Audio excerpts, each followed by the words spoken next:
Hello, I'm Deborah Malone, founder of The Internationalist and host of Internationalist Marketing TV. Today's guest is Marla Kaplowitz, CEO of the 4As. Marla, it is always a pleasure to spend any time with you, whether it is virtual or in person. But this time, I'm really looking forward to what you have to say about last year and this year. So welcome, welcome, welcome to the show. Thank you, Deborah. It's so great to see you and Happy New Year. Happy New Year is right. Here we go, right? Well, listen, before we start with your thoughts for the year ahead, and I'm sure you have plenty, let's turn to the past year. How would you characterize 2024 for the agency business? And more importantly, what do you feel were some of the greatest strides that agencies have made recently? Like every year, there's always ups and downs, and people came into 2024 optimistic that spending was going to increase and we were going to have some more stability. I think by the end of the year, people realized that 2024 was not going to be a year of stability. Part of that is just what's going on overall in society and in this country with the election. So there was continued volatility and uncertainty. So we come into 2025 with this hope that things are going to get more stable, increased confidence. We still have so many different factors that are inconsistent. So you can look at consumer confidence, you can look at GDP growth. There are some positive signs, but they aren't all consistent. Unemployment is another one. We're always looking at these barometers to look at health, and hopefully that's a bellwether for strong marketing investment, but there's still some reticence around that. And so I'm hoping that 2025 is going to be a strong year and a bit of a comeback for many marketers and agencies. Now, you make a good point, and I hadn't really thought of it until you put it in that context.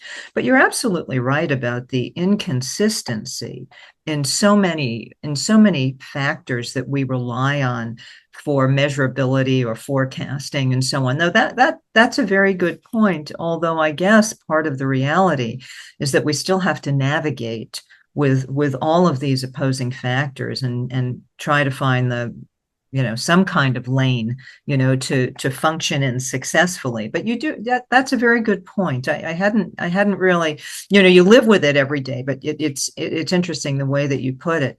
Well, I And guess. think about this industry, it's about risk taking and being brave and being bold.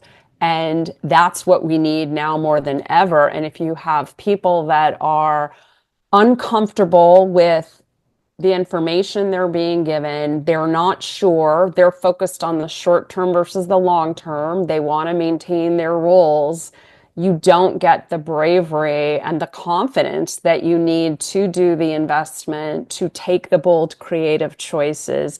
And that's also a concern I have as we move into this year.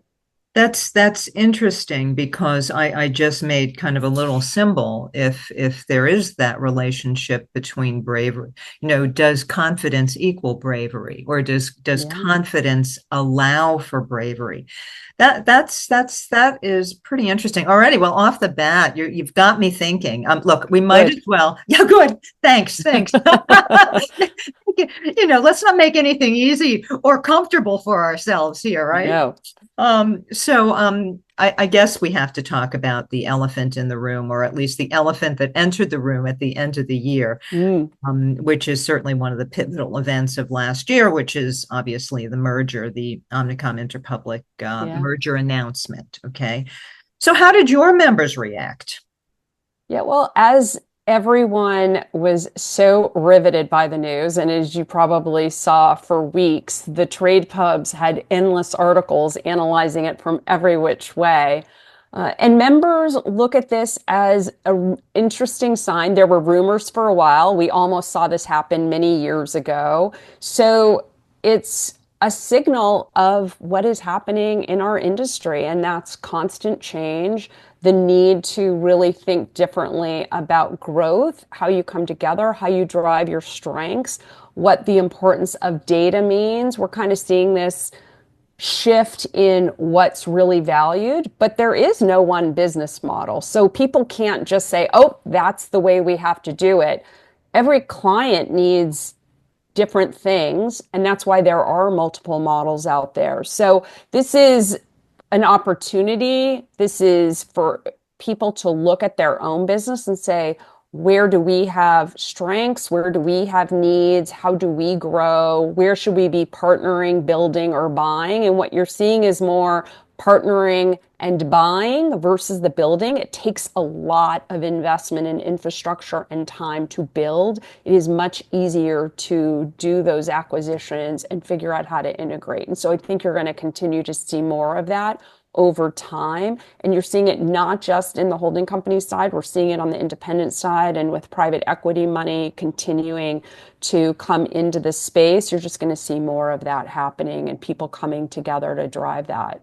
You see it in media companies coming together. Everybody's looking to that consolidation opportunity to drive greater strengths versus being on their own or wondering, well, we have some white space here. How do we complement that? No, you make a good point about there is no one business model.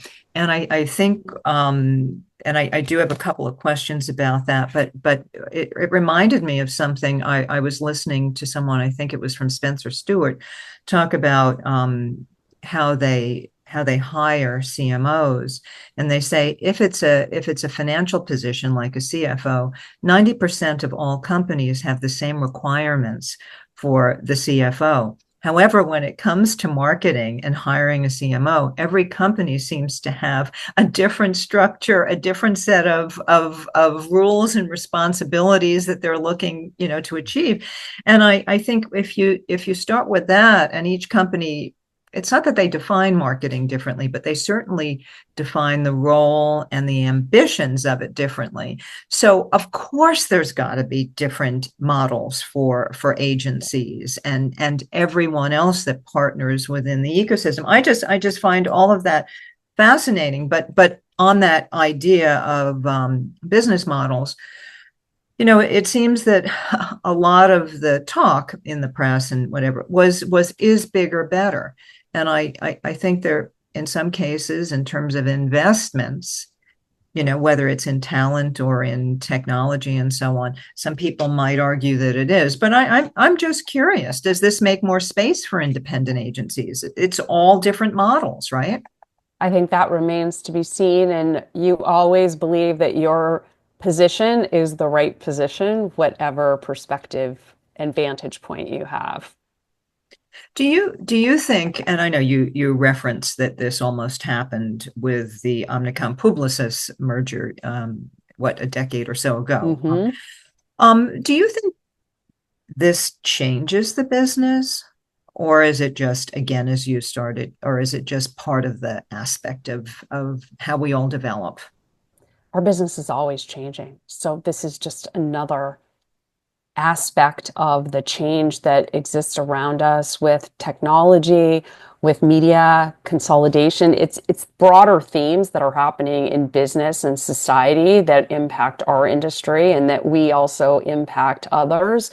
I mean, we're a significant portion of the economy and we can't forget about that. So everything has an impact in the way that people react to it, the way that people think differently about their own business and the future of where we're going. So I think it's always exciting to see how this can shift things. Is it a big rock in the pond or is it small? We'll see over time. Yeah, no, you make a good point. And there's so many other factors that are affecting the agency business right now, whether it's the creator economy or retail media. Are you finding that people are reacting to those things maybe in more significant ways than they might be with worries about mergers?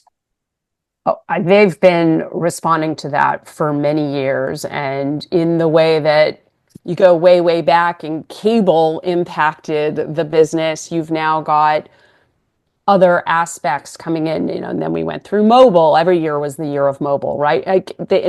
Now we're in this world of AI, but yes, creator economy, is significant and having a real impact overall. You could argue, is that a media channel? Is that it's the way you deliver creative? It's all of those things. So think of the impact that will continue to have, and it is so strong in terms of its growth potential and where you look at people trusting information and AI coming in and creating relationships with customers. How do you connect with them? And that's where creators and influencers come in. And you look at retail media and being able to connect more closely to the sale, to having a deeper understanding of your ROI. We had that in the form of promotional dollars, and now it's retail media. It will just continue to evolve. There's going to be new channels. There's decision maker marketing, a whole new way to reach decision makers and influence them with companies like Apple Cart. So we're just going to continue to see a proliferation. And that to me is what keeps this industry so exciting, and recognizing there's all these different opportunities out there. But it's also why I believe agencies are so valuable for any type of client, because the world is moving so fast. To stay on top of everything, you need a mix of both specialists and generalists to be able to deliver those needs. No, that's well said. You also mentioned those two little letters that it seems that everybody continues to mention, which is AI. Um, do you think it's fundamentally changing the agency business, or are agencies, given how they respond to change, embracing Gen AI technology to try to make their ideas better? Oh, they've been embracing it. This is exciting, and agencies are always trying to be on the forefront of what their clients need. They bring that entrepreneurial spirit. Let's figure it out. So they've been incorporating it, whether it's to leverage for brainstorming, creative. You can look at it in a number of different ways from a media standpoint. It's still continuing to evolve. I have seen agencies use it in really incredible ways, and this is still so much at the beginning, and it will just continue to evolve. So this is an exciting time for everybody. We have had AI for years on the automation side. Now with generative AI, there are whole new applications that we can leverage, and figuring out what works and what doesn't work, and the experimentation opportunity and creativity. But I will underscore, it still requires human ingenuity. I truly believe it's about that human plus that artificial that creates that augmentation of intelligence that is so critical moving forward. No, I couldn't agree with you more. And I'm sure as all of us have experimented with it ourselves, we start to realize, some of the current shortcomings or hallucinations or whatever we might call it. Let's just shift to another topic, which is always evergreen. And that's client agency relationships. Mm-hmm. How would you characterize it now? Are new business pitches continuing to get more prolonged and more expensive? I know you've done so much work on this, along with the ANA, the cost of the pitch, but and a lot of that is trying to encourage marketers to think a little bit differently about how they're operating. Or do you think things are better, or are they still evolving? So let's talk client agency relationships and then new business. Yes. Client agency relationships are inconsistent. I'll go back to the earlier part of our conversation. Some are very strong and others are challenged. And it's largely dependent on who the people are at the clients and how they treat the agencies and how they view their agency as vendor or partner. And if you have strong, confident leaders, you have a better relationship. And quite frankly, you have people on the agency side who are going to work harder and care more because of the way they are treated.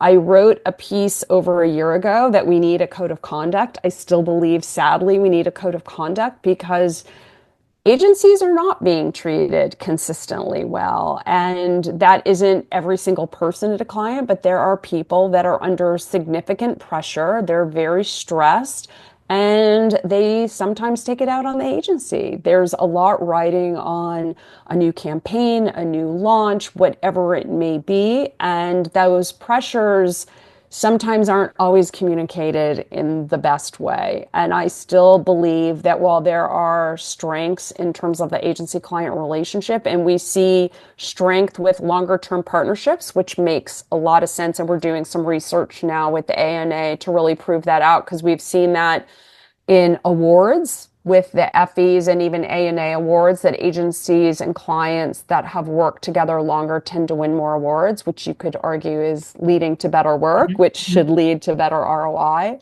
But we'd like to prove that out. On the new business front, new business is still strong. I believe that we would be in a better place if we had more relationship reviews versus full-blown new business reviews. New to the world business, great. But new business pitches that are happening every few years, it just doesn't allow you to get the best. And there's a lot of lost not just business, but intellectual property and connection that takes place when you're constantly doing those reviews.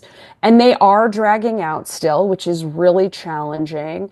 And ultimately, the work that may be developed in a creative review is for the majority of time, and I'm talking over 90%, never used. So why aren't you just doing a review on chemistry? You're looking at their credentials. You don't ask someone to build you a house to prove that they can build you a house. You show them what you've done before. You bring the people who are behind that, the intellectual property of those individuals, the creativity, and you show them what you can do. And I wish that we could get to a place where new business was treated differently. And there are some people that are doing that. I do think that's a big opportunity. We're going to continue to work on this. We are focused with the ANA on agency search simplification, and we have a new ubiquitous RFI template that's coming out. So at least we can stop people having to fill out different templates, especially many are using AI to fulfill that request for information. So there's still tremendous ways to go on new business and how not only it's delivered, the amount of money that's invested, the amount of time, and if we could just accelerate and streamline it, and if we could also stop clients from ghosting agencies, not usually with search consultants, but when they're working directly, they're often making agencies work without a clear brief on how much money is involved, what the real parameters are, and then they're not even getting back to them consistently, which is a real problem. No, you bring up some very important points, and one of the things it brings to mind is that, for example, Joanne Davis has a new book out, and part of the It's premise terrific. Yeah. is that clients have to learn to be better clients. You know, they're taught a lot of things, but they're not always taught how to really work well with their agencies. Mm-hmm. And she does a funny little book that shows client bad behavior and client good behavior. And while it's humorous in some ways, by going through what the agency says, what they were thinking, what they wish they had said, and then finally her advice about whether this is going to work or not, or what one really has to state. And I think that in addition to her things like can this marriage be saved, there's a lot of new ways to think about it. I even think last year we mentioned Jared Belsky's book, You Get the Agency You Yes. Deserve. And I think people are beginning to realize it is a two-way street, but it's still not easy. So hopefully we can make some progress on that. All right. So where are the opportunities for agencies in 2025? I'm assuming your members, they're always optimistic and always willing to embrace the new. So I'm sure they're all geared up, huh? Yes, they are. It's exciting. There's lots of change happening. Technology is having a positive impact. We're seeing growth, as you mentioned, with creator economy and retail networks. And they are looking to really demonstrate the value that they bring and continuing to evolve those capabilities.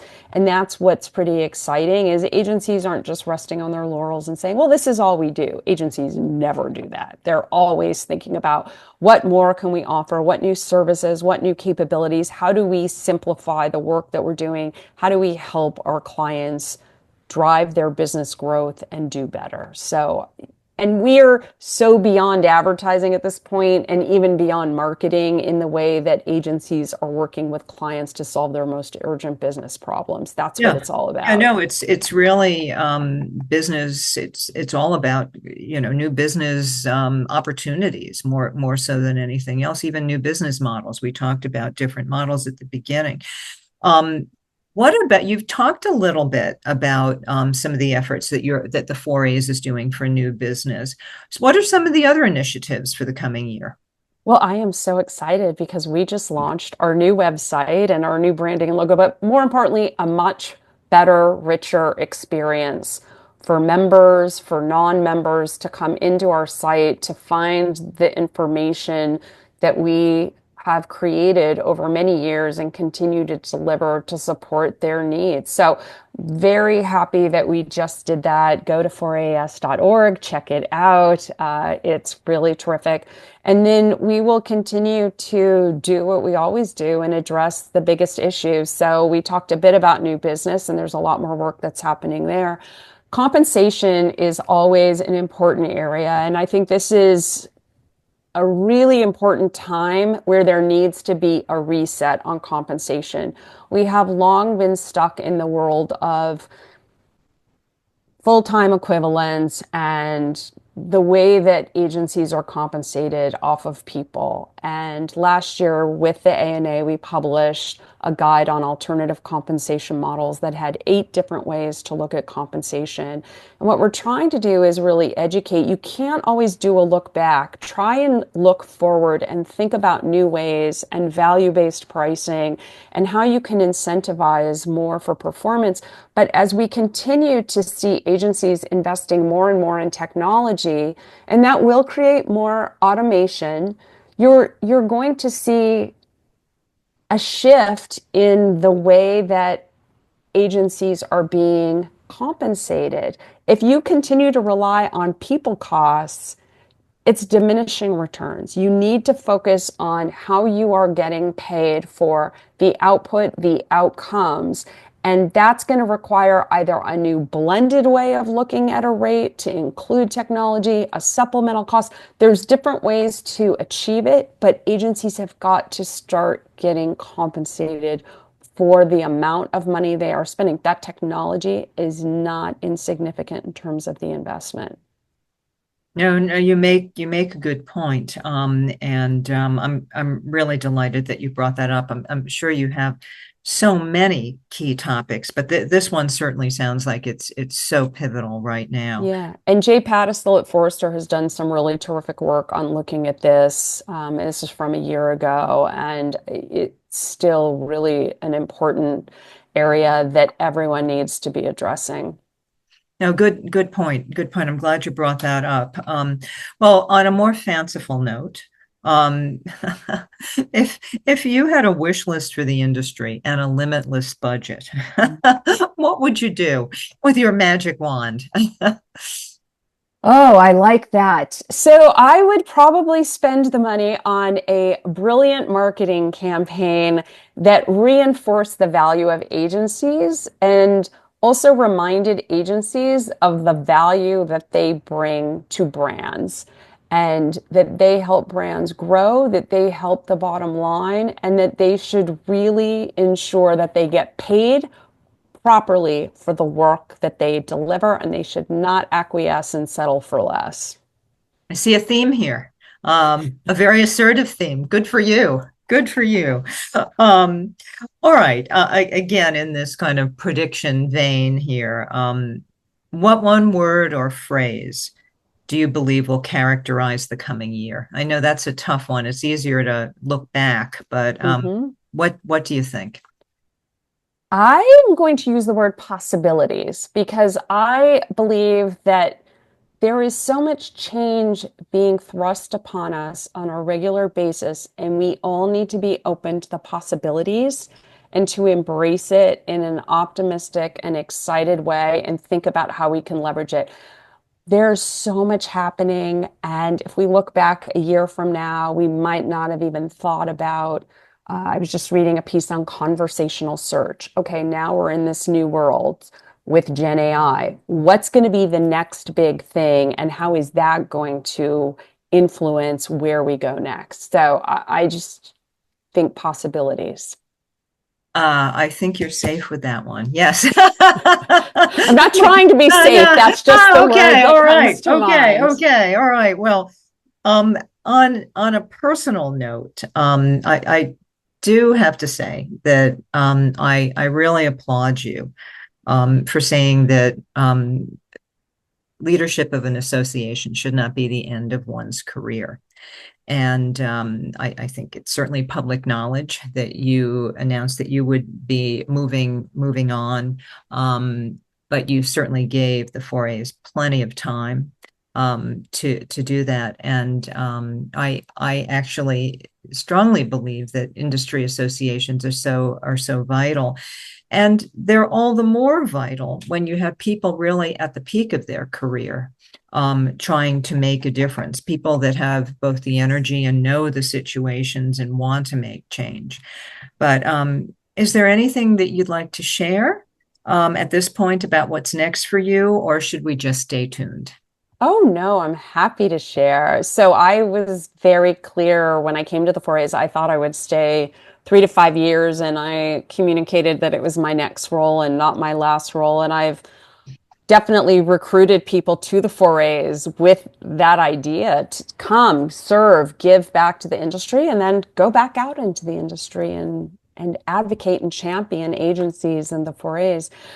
So I was very open that I long term wanted to do more board work. And for over 4 years ago, I joined a public board and will focus on private boards and looking forward to taking what I looked at as the first part of my career was on client service and more recently member service, and really partnering with people and companies and brands and how to drive their growth and give back and also do some volunteer work. So that's my goal. I want more flexibility versus one big job, and I'm looking forward to leveraging my decades of experience in new ways. That sounds wonderful. It sounds absolutely wonderful. Well, we'll have to stay tuned. My only sadness is this might be the last one we do with you about the 4As. But I'm That is sure with your probably wealth true. of with your wealth of experience, though, I have a feeling that we'll be continuing to talk about a number of things. But listen, congratulations on the work that you're doing. It looks like it's going to be an interesting year. And thank you for taking the time to share so much of this and to share so much of your opinions. And I really look forward to keeping the conversations going at any level. Me too. Thank you so much, Deborah. I really appreciate the opportunity. Oh, thank you, Marla. Talk to you soon. We'll end it that Sounds way. good. The Internationalist focuses on the continual reinvention of marketing by highlighting inspirational marketers around the world and their ideas as they move the industry forward. Internationalist Marketing TV shares these perspectives through interviews and personal stories. Thanks so much for watching. If you find this kind of content helpful, please click like or subscribe. Again, thanks so much.